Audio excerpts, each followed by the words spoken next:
Now, the beginning of a new year is always a great time to look within. Be clear on why we're doing what we're doing. Are we still on track with our goals? And if not, how do we make adjustments? And it is no different when it comes to property investment. Are you clear on why you want to invest in property? And if you are, do you have clearly defined goals that will get you there? If not, don't worry, because I'm now joined by property investment experts and mentors, Doris Mpela and Ronald Mushonga. Doris, Ronald, welcome back to All About Property. Thanks for having us. Thank you, Cornelius. It's always a pleasure to be here.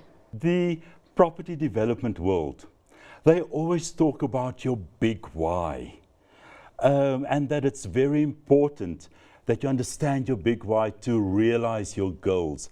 Doris, please explain this concept to us. I think your big why, Cornelius, actually applies to everything in life. So whatever you want to start, whether you want to start a new business, you always have to ask yourself, why do I want to do this? In most cases, when we're talking about the big why for somebody else, like we're talking about your purpose. What is the purpose? What are you trying to achieve? Then when you have to bring it to property, is to say, what am I trying to achieve by investing in property?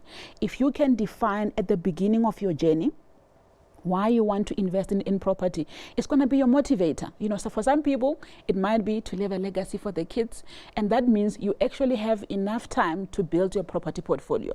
So you can do it nicely without the pressure because you've defined your why at the beginning. If it's leaving legacy, which means you've got enough time, maybe you can say, I'm going to invest in property for capital growth. Now, what I want to understand, let's look at some more examples of your big why. Can, Ronald, your big why, can it also be things like, I want to retire at 50, or I want to make 10 million rand in the next 5 years? Are those can that also be your big why? Yes, everybody is an individual, and people are driven by different things. And people have had weird whys, and they've succeeded in a massive way. So those things that you've mentioned definitely are in the why category. So in other words, your why is the end point. Yes, yes. And it's actually, Doris mentioned it and hit the nail in the head. It's actually, what is your purpose? What wakes you up every day?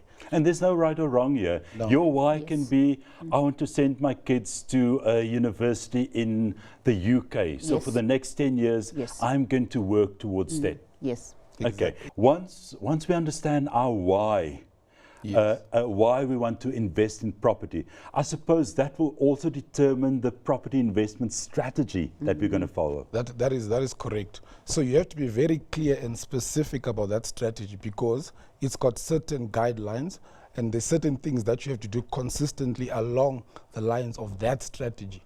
So you don't just keep bouncing back and forth between different things.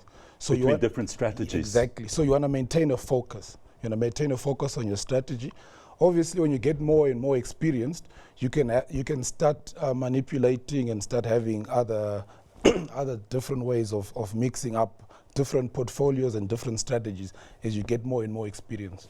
So in other words, if I say in the next 10 years, I want my net worth to be 20 million, then I need to decide on a property investment strategy that will get me to 20 million in the next 10 years. Correct. Yes. Now, which brings me to my next point, okay? Goal setting when it comes to property investment. Yes. Yeah. Let's talk about that because we can say, yes, here's my strategy. I'm going to start buying buy-to-let properties. I'm going to buy left, right and center. But where's my goal? Yes, yes. So you understand, so our goal setting is not necessarily linked to the number of properties. We never set it up based on number of properties. We're saying we set it up based on the cash flow. Okay, so for you to have a net worth of 1 million rand in 5 years' time or 10 years' time, because remember, things like capital growth you can't necessarily control, you know, but you can say, you know, I want to get my properties to give me 10,000 per month first year. Right. Okay. So whenever I buy these properties, I'm going to work out my numbers. We always say run the numbers first, but work out the numbers and see if you can get 2 properties that could give you 5,000 rands each. Or you can get 10 that are 1,000, 1,000, 1,000 each. So you are no better from somebody that owns 2 properties versus 10.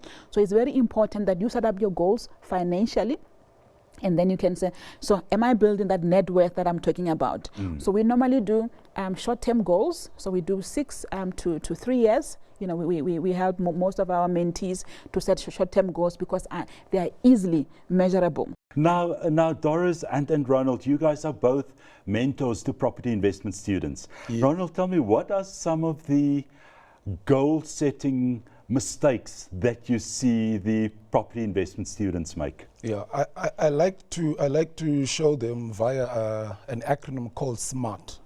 SMART. Yes. And what it stands for, it's very simple, and because it's SMART, also it's very catchy. Okay. So basically, if I just run through what it means, it means it must be specific, it must be measurable, it must be attainable, and you must be reviewing your goals, and there must be a timeline. So let's say that again. Specific, measurable, attainable, review, and timelines. Okay. Yeah. So those basic principles are generally not applied. And I won't even mention on all 5, just in the interest of time. If I talk on the first 2, just the first one of being specific. When somebody says, I want to be a property investor and be successful, you're not being specific. And as Doris was mentioning, she was saying, I want to target a certain number. I want to be a billionaire. That's being specific. Okay, so you can't just say, I want to be rich. Exactly. Yes. Rather say, I want to have 10 million rand in the next 10 years. Thank you. That's specific. Yes. That's specific. Yes. You see. Great. Doris, any other goal-setting advice or tips that you have for aspiring property investors? I mean, just this year, I think there's a lot of people out there who's going, this year, I want to start investing in property. Yeah. What advice do you have for those people, just in terms of setting realistic goals? Know what you can afford financially. So affordability means you got to get pre-qualified. All investors must, if you're planning to use the bank to finance this, your credit report, very important. And then also think about the network that you are with. You know, can you find yourself other property investors and find out what they are doing? If maybe you don't know where to start, Cornelius. So part of your goals for the first 6 to 12 months, it could be just to get knowledge.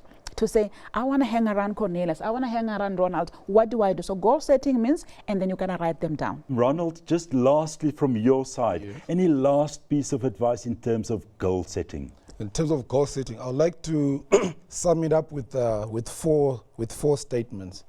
Set it, write it down. And then once you've set it, they say when you write it down, it sticks. It sticks, yeah. So set it. The next one is you must see it. You see, you can make it more spiritual. You can close your eyes. You must see it. You know what I'm saying? Feel it. Exactly. Then the next one is you must live it. You must already feel like you're there. You're already doing it. So, for example, if you wanted a car, if you're always driving your fancy car, by the time you buy it, you're not as excited anymore. Even like when you qualify for a certain degree, etc. I already believed I was there. Yeah. So I wasn't as excited as my mother, as an example, you know. And then, then the last one is you must share it. That will create accountability. So if I tell you that next year I want to do ABC, then I tell all my friends, relatives, they're on my case. What happened? You said you're going to do this, do that. So when I share my dream, I'm going to be under pressure myself. So it puts me more into the motivation, and I'm going to try and stay in line. So those are my 4 closing remarks. I love that. Yeah. I absolutely love it. Well, Doris, Ronald, thank you so much for your time. Always great chatting to the two of you. Thank you very much. It was a pleasure.